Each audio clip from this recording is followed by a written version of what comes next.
some parts of Africa, intense conservation efforts are showing results. Wildlife numbers are increasing. But with this increase, so they draw the attention of the most formidable predator on the planet. Man.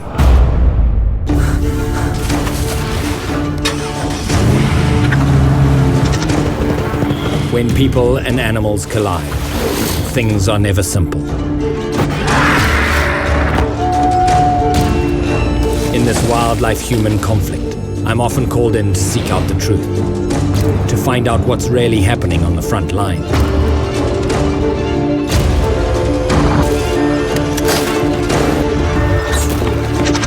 My name is Ivan Carter, hunter, conservationist, and wildlife investigator.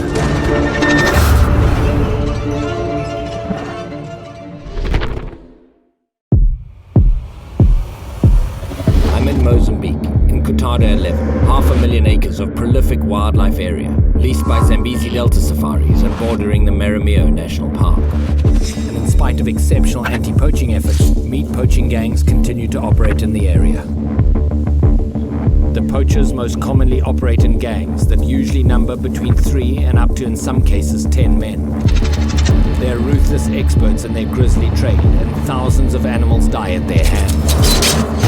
Bushmeat, locally known as sengo, is a valuable commodity. It is estimated that between 30 to 60 tons of meat are extracted from the region every single month. The commercial bushmeat trade is alive and well. I've come to investigate the violent deaths that these poachers are causing.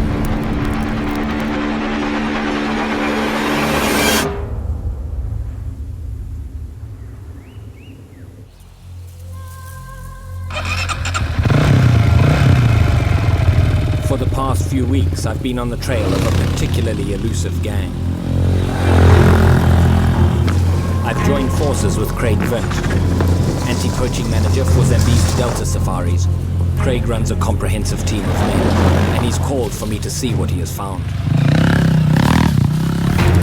At 1.5 million acres, much of the area is completely inaccessible by road. To gain access, the team use off-road motorcycles to follow the game trails and footpaths that crisscross the area in a complicated maze.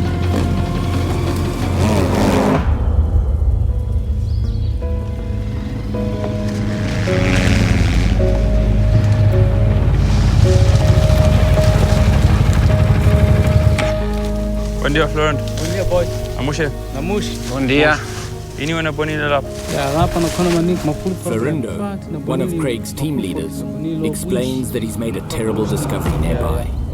I wonder if it could be the work of the gang that I'm after. Big problem, eh? They found a place where this gang has been. They've been there for a fair amount of time. What's obviously happened is it would sound like they've left a couple of days before. Further than that, I'm not sure. We've just got to go and have a look, but the description sounds pretty graphic.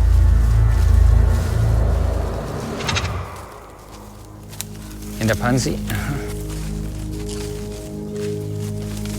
All the way through this bush, the last 25 minutes, every single game trail, every single opening has got one of these wire circles of death. This is a cable. It's set in a noose. It's at exactly the right height for any medium-sized animal. Nyala and bushbuck is what it's for.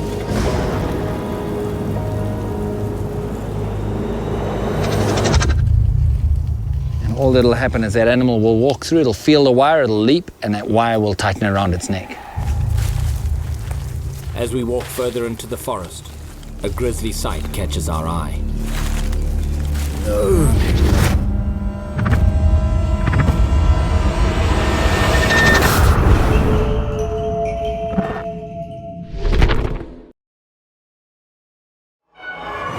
My name is Ivan Carter. I'm in a remote part of Mozambique on the trail of a poacher gang that is indiscriminately killing a large amount of wildlife.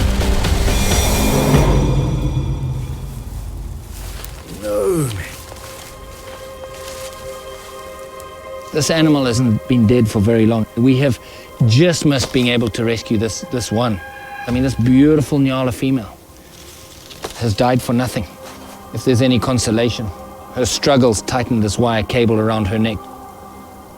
The neck has bled a little bit. Her tongue's come out. She probably died pretty quickly. I now understand why Craig called me here. From the perspective of a conservationist, it's a disaster. But from the perspective of an investigator, we may have stumbled on some valuable clues.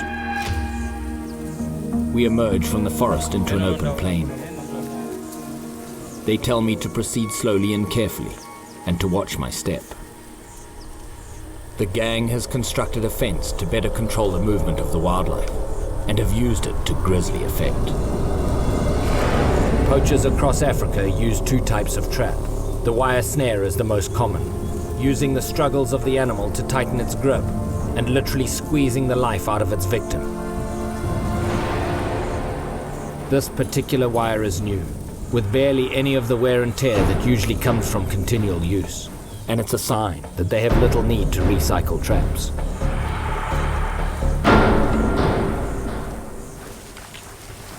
What he's telling me is that there's a gin trap here. These traps are devastating to an unsuspecting animal, breaking or even severing a limb. Locally known as W.A.R, closing with a force of several hundred pounds per square inch. These traps are designed to slam shut and crush whatever's between their jaws. The trap is set and very carefully camouflaged, making it almost invisible as it sits and waits, awaiting the next unsuspecting victim.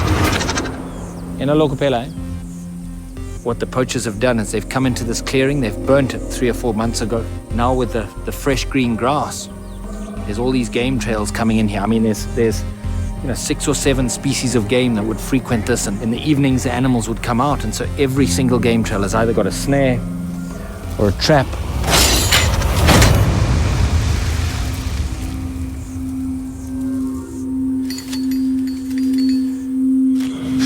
Thank goodness we found this one before an animal stepped in. I mean, this is a stout stick, and it literally shattered the stick. A big tooth has gone in there, and it's flattened this stick out. A large animal will step in this thing, it'll stick to its leg.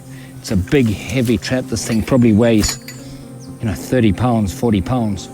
If it's a big animal like a buffalo, the poachers don't even follow them. They're scared that animal will injure them, and the animal's leg falls off or rots off, and it dies a long, slow, lingering death.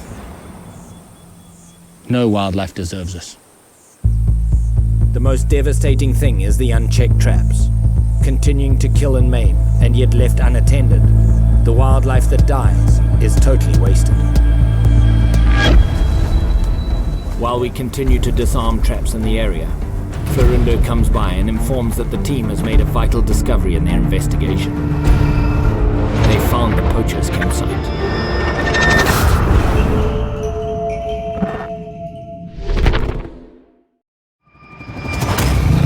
My name is Ivan Carter. I'm in eastern Mozambique, where I'm on the tracks of a gang of meat poachers. I've just witnessed evidence of the destruction this gang is causing. The poachers are no longer in the area, but we've just found something else. What we've found here is where these people are actually camping. We're just about 100 yards downwind. The prevailing wind comes from the east. We're on the western side of where all of this carnage has taken place.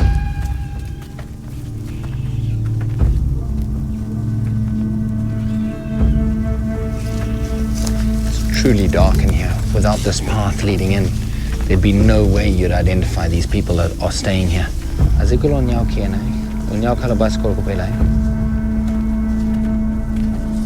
All they found coming out was bicycle tracks from this morning.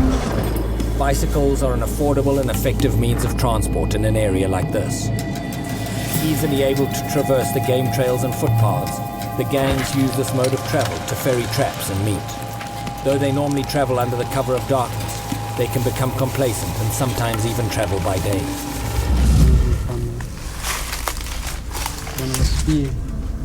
What he's telling me is that they've discovered quite a bit here. I just want to have a very close and careful look around to make sure that we don't miss any sign here. Just like any crime scene, it's important that all clues are accounted for, even ones that are easily overlooked. What he tells me is that these aren't available in any of the little tiny stores around here, that this had to come from a town. But there's a town to the north and a town to the south.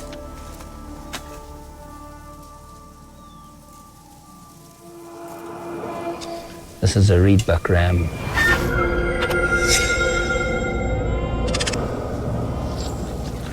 What they've done is they've swept around here.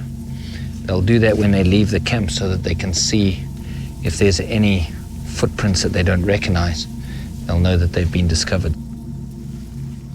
Bushbuck, eh?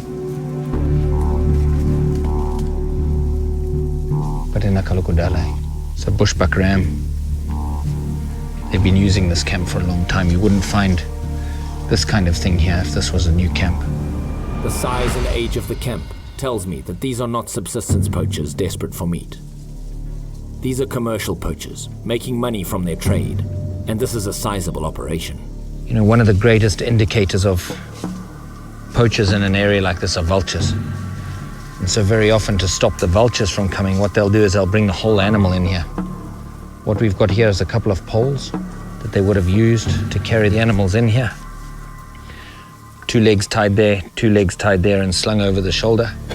They will simply kill and process the meat until they have enough for a load into town, leaving their traps set, often only to return several days later when much of what's caught is totally wasted.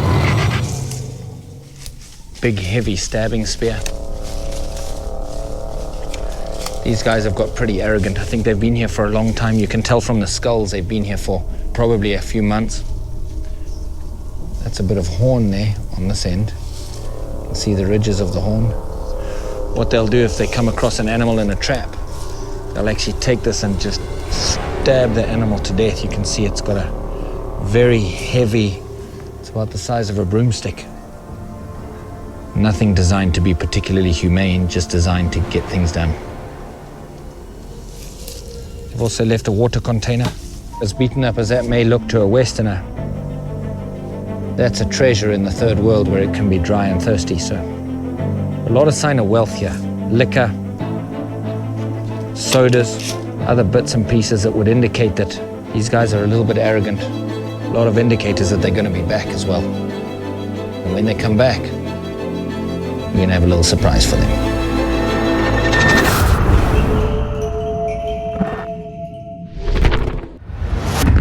My name is Ivan Carter. I'm in eastern Mozambique on the trail of a gang of meat poachers. The local anti-poaching unit discovered a fresh poaching incident, and we've located one of the gang's camps. The valuable items they've left, as well as the traps, indicate that the poachers will be back. But there's no way to know how soon that might be. We'll be very careful to wipe out all of our footprints before we leave.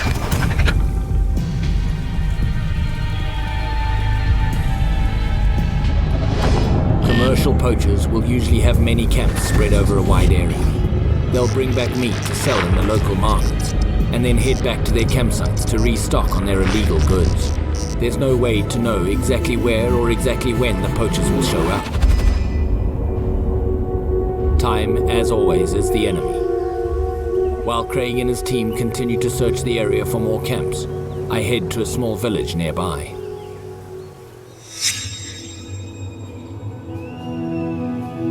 I'm here to meet a locally well-known blacksmith named Joao. Blacksmiths like Joao often use subtle variations in technique while creating their traps. These variations become signatures and can help identify from where and possibly from whom a trap originated. I've brought the gin trap that we found attached to the warthog in the hopes that he may be able to provide that very information. Formerly, he was in league with several poacher gangs in the area, supplying them with traps. He was caught by Craig's team a couple of years ago, served time in jail, and today works as part of that team. Today, he makes more money working with the anti-poaching teams than he ever made as a blacksmith. He agrees to answer some questions and even shows me how he used to make traps like the one I brought with me.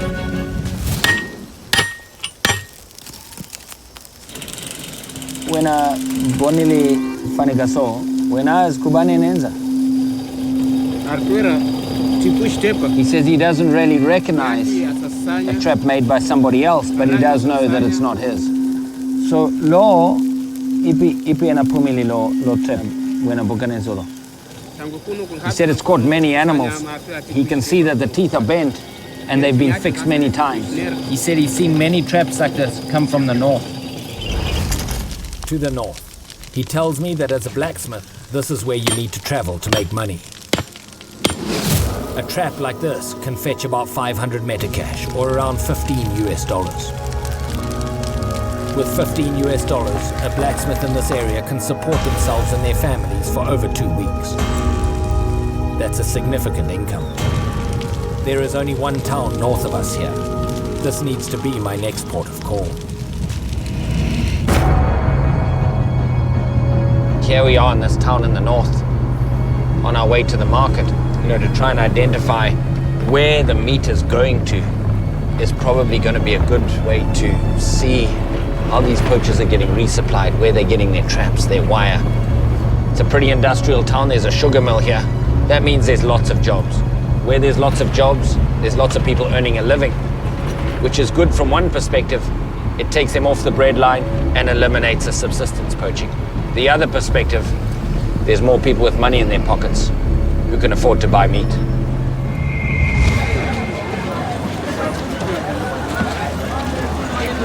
This is the largest town within a 200-mile radius.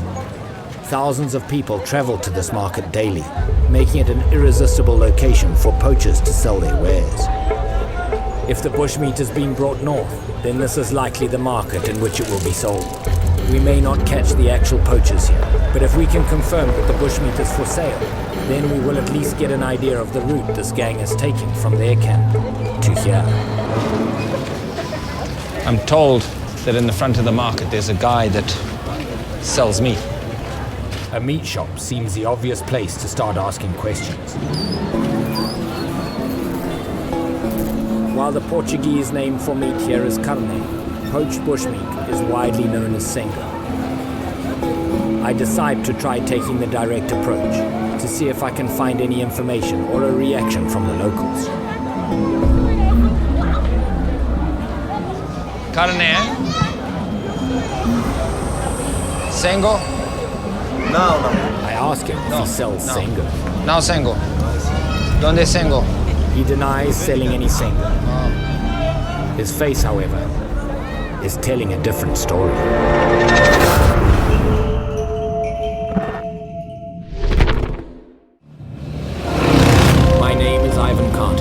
I'm in a remote area in the east of Mozambique, on the tracks of a gang of bushmeat poachers. Following the grisly discovery of a poaching incident, I've left the local anti-poaching team to continue searching for more incidents, while I travel north to a town where I hope to find some clues.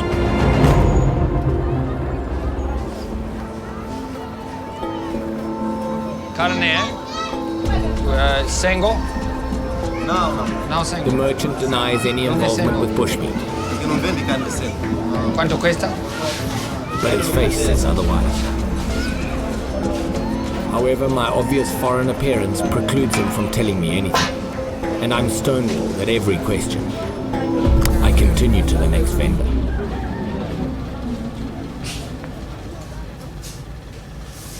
Cabrito, eh? Quanto cuesta?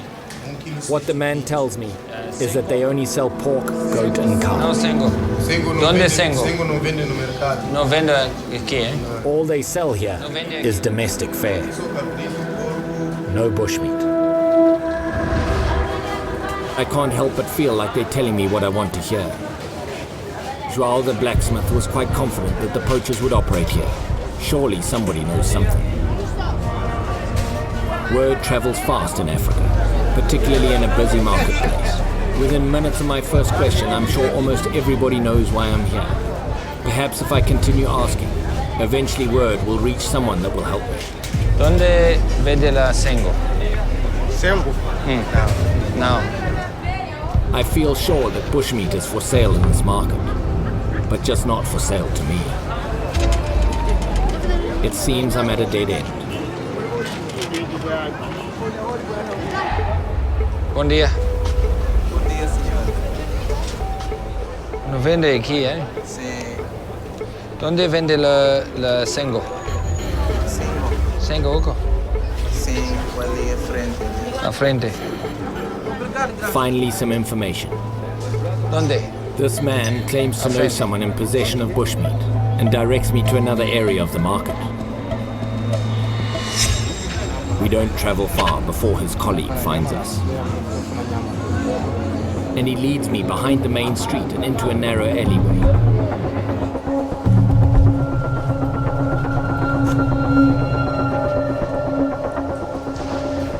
Been told to wait here. Kind of 2 blocks away from the main marketplace, kind of maybe 60 or 80 yards. He says he's got bushmeat.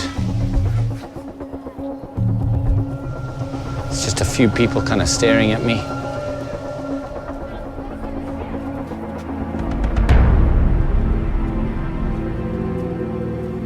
Been here for about 15 minutes now.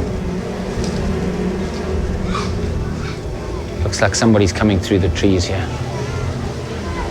Certainly looks like he's got a bag of meat. The men look somewhat nervous as they bring forward what I assume is the bushmeat we are looking for. At first, they are more worried about foot traffic than the camera's presence. But after a moment, that suddenly changes. Mina ifuna camera. No camera. No camera? Mina ifuna camera. No camera.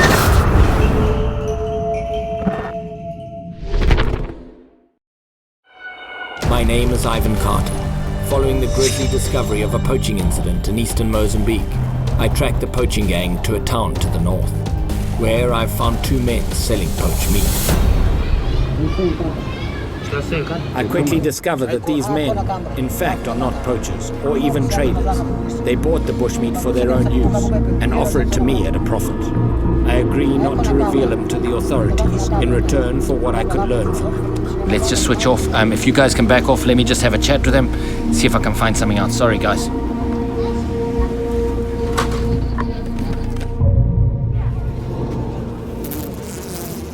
When they heard I was searching for bushmeat, they figured I would buy it at a premium, when in fact, I'm searching for its supplier.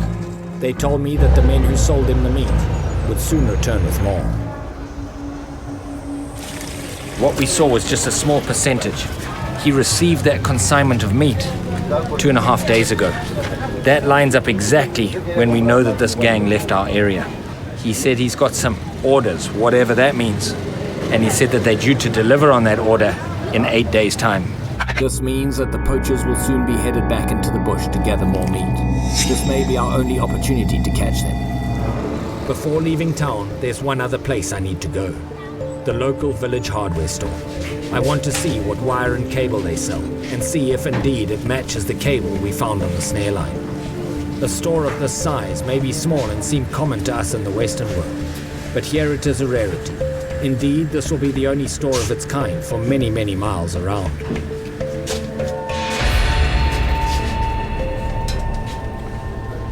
This is what I've been looking for.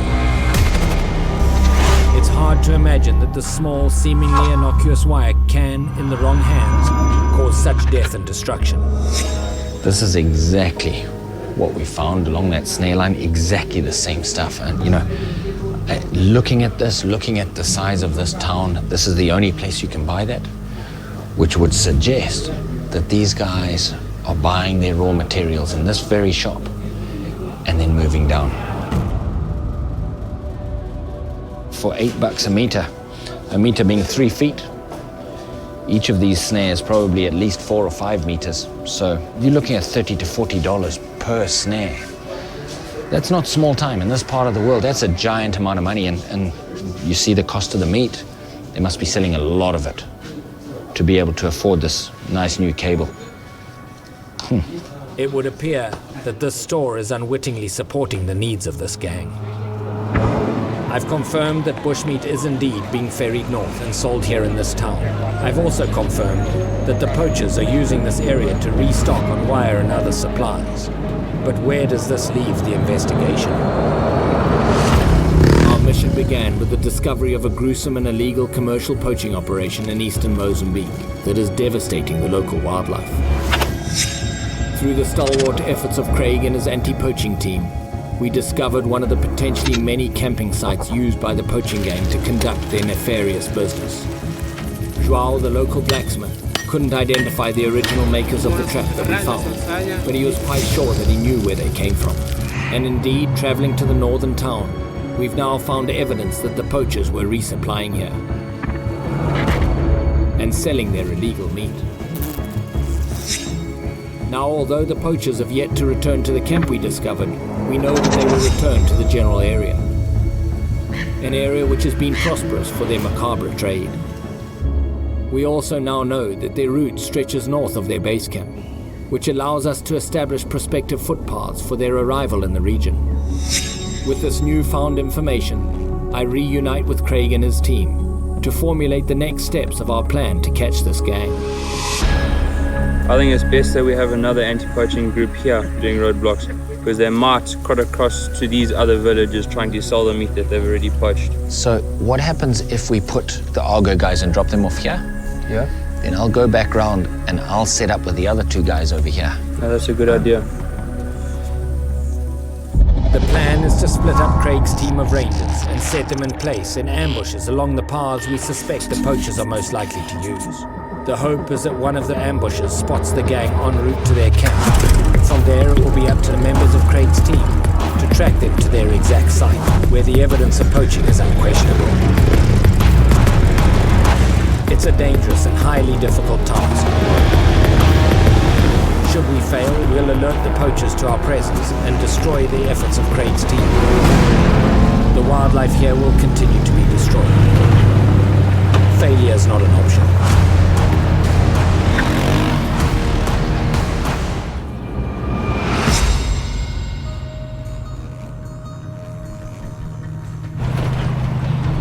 There's a very well-known footpath coming in from the east here where we're going to set these guys up on ambush.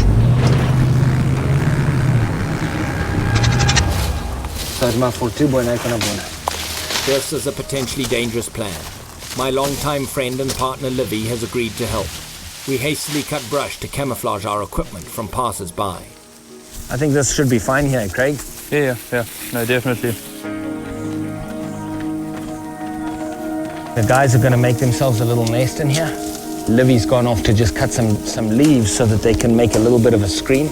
I don't want them to cut this side because they'll notice a cut branch and it might make them hesitate. Once these guys have laid down, we'll seal them in, and that's all we need. All that's going to be left is to see some poachers walking past. Having set up the rangers in a prime location, Livy and I head further down the road to prepare an ambush of our own. The secret of preparing an ambush spot like this is not preparing a place where you can lay there for an hour or two. It's preparing a place where you truly are prepared to stay for 2 or 3 days and nights.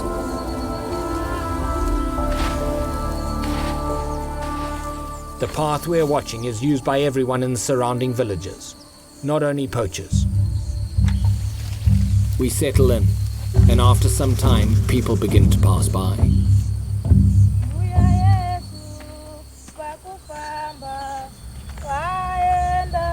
We look for any evidence of poaching activity.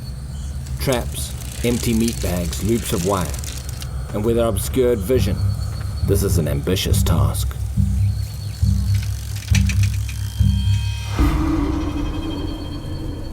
Livy and I wait in silence as night falls. You can feel the grass all around us dripping.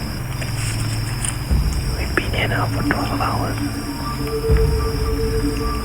Once it's got dark, there's been very, very few people walking here. As we approach the hour of the wolf, traffic becomes scarce.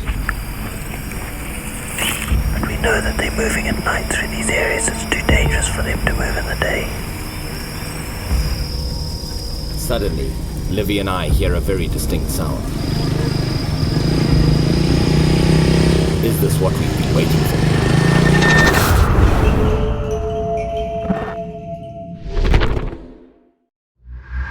My name is Ivan Carter. I'm in eastern Mozambique in Zambezi Delta Safaris area, where we're on the trail of a group of commercial meat poachers. Having sat for a full 24 hours watching a pathway thought to be used by the poachers, Livy and I are approaching the end of our watch. Once it's got dark, there's been very, very few people walking here.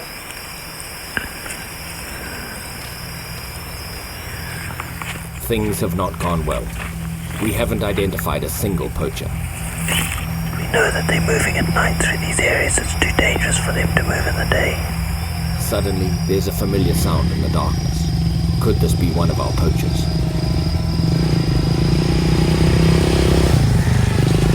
We see no sign of wires on the back of the motorcycle, and we end our watch empty-handed.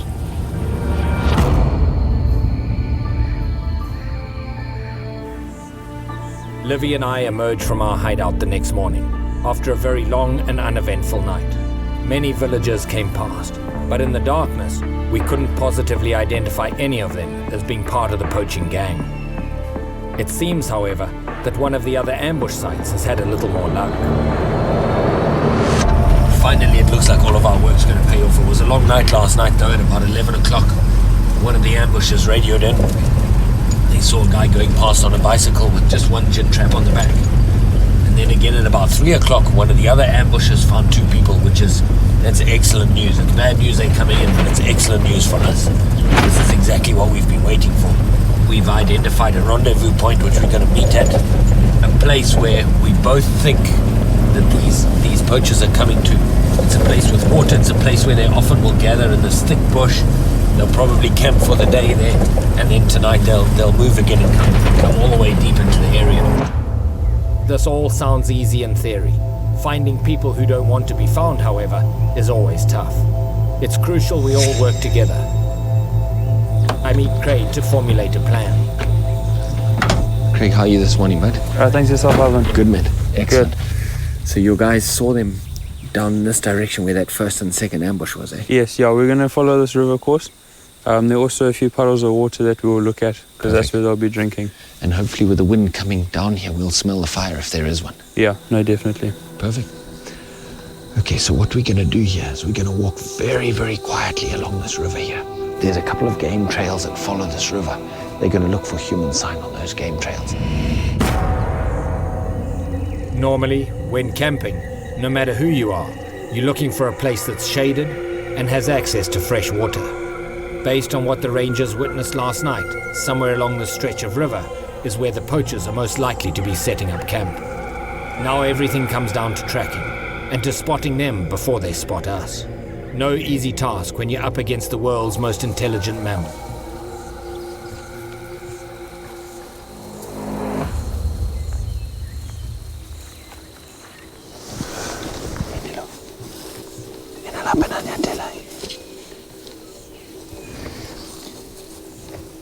This is where there's a lot of dew on the grass. You can see how somebody's shoe has walked on the dew and then stuck the soil onto the top of this leaf.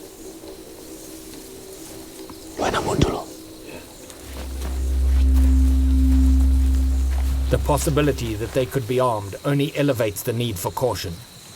In this case, the hunter could easily become the hunted. It's the most dangerous game there is.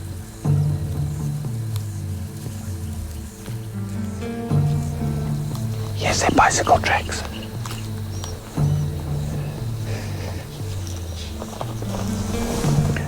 These mongoose tracks here have been trodden on by the bicycle tracks. The mongooses are nocturnal, which suggests that the bicycle tracks are from very early this morning. With these fresh tracks, the evidence is clear. We're getting close.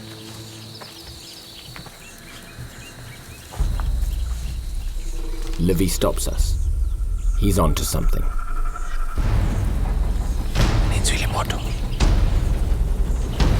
Livy says he can smell fire.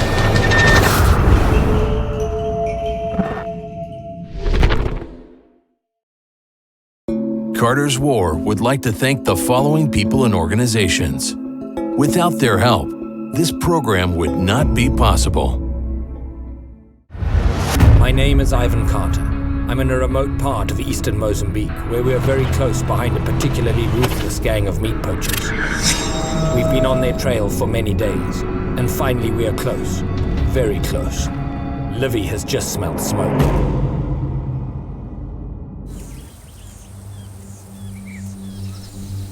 They've got no idea we're here, they're talking normally. Let me sneak in through here. I'm gonna find a way and get around them a little bit. So then you can rush them. I'll be on the other side. And hopefully the chopper's on standby. We can call him as you're ready. Just radio him and tell him to start coming. It's easy to lose someone when the trap is sprung. The owner of Zambezi Delta Safaris, Mark Haldane, has been called in and is on standby with his helicopter, waiting for our call. With everyone clear on the plan, we split up and begin our approach.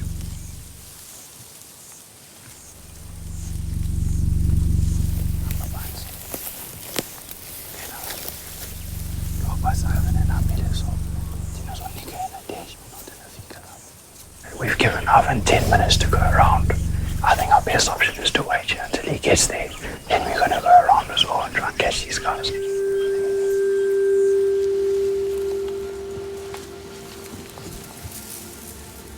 These guys have got no idea.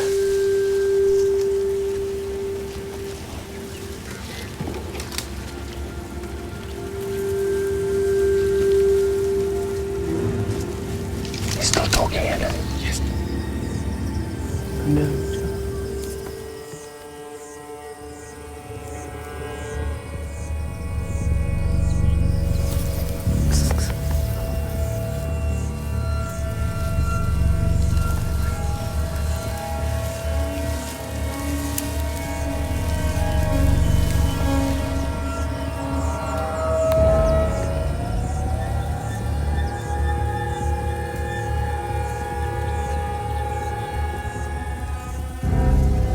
I've sent Livy back.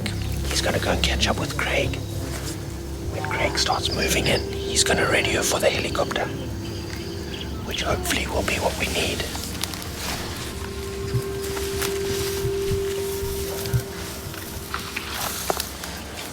I'm thinking as they jump them, if anybody does escape, they're gonna run out this way.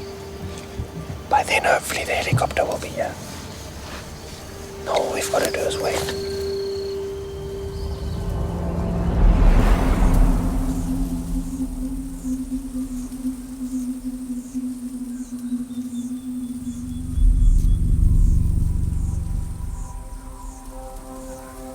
Livy, go down. Come.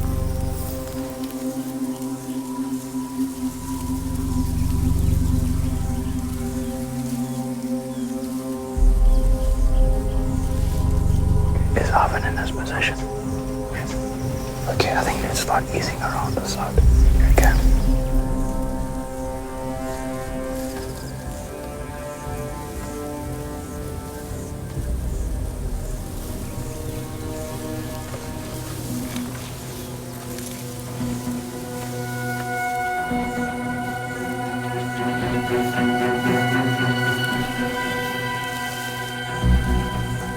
Everyone is in position. It's time to call in the air support. We signal the pilot and prepare ourselves.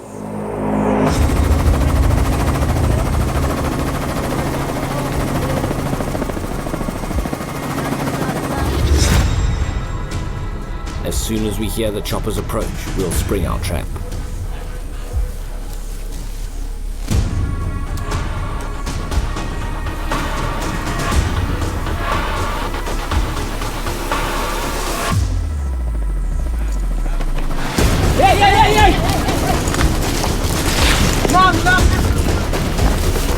I'm a back one.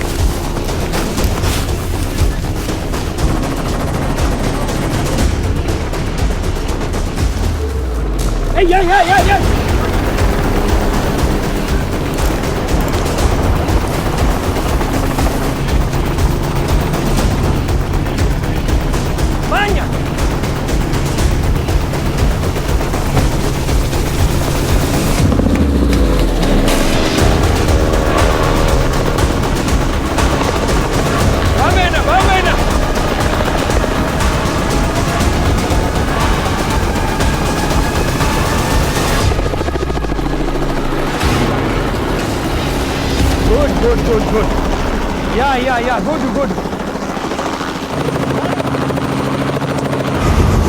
That was good, eh? Hey, well done, man. Well done. That's awesome.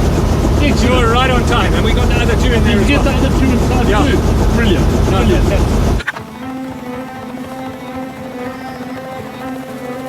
As the chopper pulls away, we head back to where the others are waiting. The poachers, who only moments ago were an unseen enemy, are now real, arrested and awaiting the next steps. Masatan for Tibo, eh?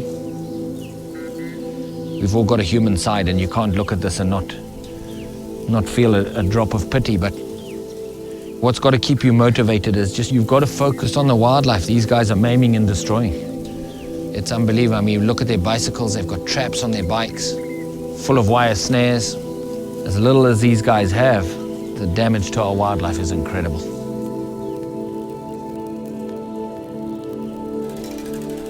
The chase is over. These men will now be tried in a court of law and will face jail time if found guilty. This is a success. There are people who'll tell you can't make a difference by just stopping a few poachers. But with this capture, we've made a difference, not just to the wildlife that they would have killed today, but the wildlife that would have killed into the future. Our success here is a tribute to the dedicated team of people I've had the privilege of working with on this case. A tribute to the thousands of game guards, game scouts, rangers and conservationists across Africa who fight to protect our wildlife every single day. When you look into their eyes and you see the passion they have for their home, you realize, yes, there is hope.